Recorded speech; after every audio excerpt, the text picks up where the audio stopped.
Hi everyone, welcome to our channel Konaseema రుచులు. ఈరోజు మన వీడియోలో తోటకూర టమాటో పులుసు కూర చూపిస్తున్నానండి. చాలా రుచిగా ఉంటుంది, చాలా సింపుల్గా చేసుకోవచ్చు.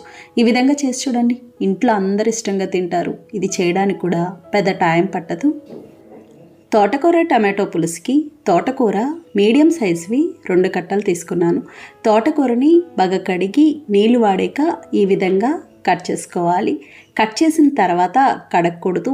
ఆకుకూరలు ఏవైనా సరే స్టవ్ ఆన్ చేసి ప్యాన్ పెట్టి నూనె వేసుకోవాలి. నూనె వేడయ్యాక కచ్చాపచ్చాగా దంచిన వెల్లుల్లి రేఖలు 5, 1 స్పూన్ శనగపప్పు, 1 స్పూన్ మినపప్పు, 1/2 స్పూన్ జీలకర్ర, 1/2 స్పూన్ ఆవాలు, కొద్దిగా కరివేపాకు వేసి ఫ్రై చేసుకోవాలి. ఒకవేళ వెల్లుల్లి వద్దు అనుకుంటే మానేయచ్చు. వెల్లుల్లికి బదులుగా ఇంగువ కూడా వేసుకోవచ్చు. చూడండి, పోపు ఇలా బాగా వేగింది కదా. ఇలా వేగాక చిన్నగా కట్ చేసిన ఉల్లిపాయ ముక్కలు, మీడియం సైజు ఉల్లిపాయలు 2, కొద్దిగా పసుపు, తగినంత ఉప్పు వేసి కలుపుకోవాలి. ఉల్లిపాయ బాగా వేగాలి. చూడండి, ఉల్లిపాయ ఇలా బాగా వేగింది కదా, ఈ విధంగా ఉండాలి. ఇలా వేగాక చిన్నగా కట్ చేసిన టమాటో ముక్కలు ఇలా బాగా చిన్నగా కట్ చేసుకోవాలి. మీడియం సైజ్ టమాటోలు 3 తీసుకున్నాను. ఇవి ఇలా బాగా కలిపి మూత పెట్టేసి మీడియం ఫ్లేమ్లో మెత్తగా అయ్యే వరకు మగ్గించుకోవాలి. టమాటో ఇలా బాగా మెత్తగా అయ్యాక తోటకూర వేసుకుంటే బాగుంటుంది. చూడండి, ఇది ఇలా బాగా మగ్గింది కదా, ఈ విధంగా ఉండాలి. ఇప్పుడు ఇందులో పచ్చిమిర్చి 2 కాయలు తీసుకున్నాను.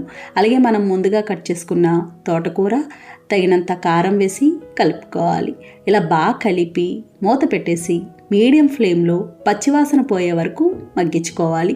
1-2-3 నిమిషాలు అలా మగ్గించుకుంటే సరిపోతుంది. వెంటనే నీళ్లు పోయకూడదండి, లేదంటే పచ్చివాసన కింద ఉంటుంది. మీకు తెలిసిందే కదా, తోటకూరతో ఏం చేసినా సరే చాలా త్వరగా ఉడికిపోతాయి, పెద్ద టైం పట్టదు. మనం ముందు రోజు కట్ చేసి ఉంచుకుంటే ఇంకా త్వరగా అయిపోతుంది.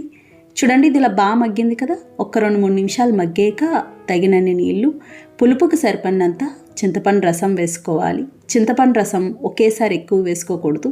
అంతగా పులుపు తక్కువైంది అనుకుంటే తర్వాత చూసి వేసుకోవచ్చు. అలాగే కొద్దిగా పంచదార వేసి కలుపుకోవాలి. ఇలా బాగా కలిపి మూత పెట్టేసి మీడియం ఫ్లేమ్లో ఉడికించుకోవాలి. పంచదార వేయడం వల్ల పులుపు తగ్గి రుచి బాగుంటుంది. అలాగే మధ్య మధ్యలో మూత తీసి కలుపుతూ ఉండాలి. చూడండి, ఇది ఇలా బాగా ఉడికింది కదా, ఈ విధంగా ఉండాలి.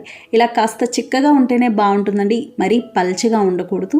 కొంచెం ఇగురులా ఉన్నట్టే ఉంటుంది. ఈ విధంగా ఉండాలి. ఇప్పుడు స్టవ్ ఆఫ్ చేసుకోవాలి. ఇంతేనండి, తోటకూర టమాటో పులుసు కూర తయారైంది. చాలా చాలా బాగుంటుంది. నచ్చిందండి వీడియో? మీకు నచ్చితే లైక్ చేయండి, షేర్ చేయండి, కామెంట్ చేయండి. Thank you for watching.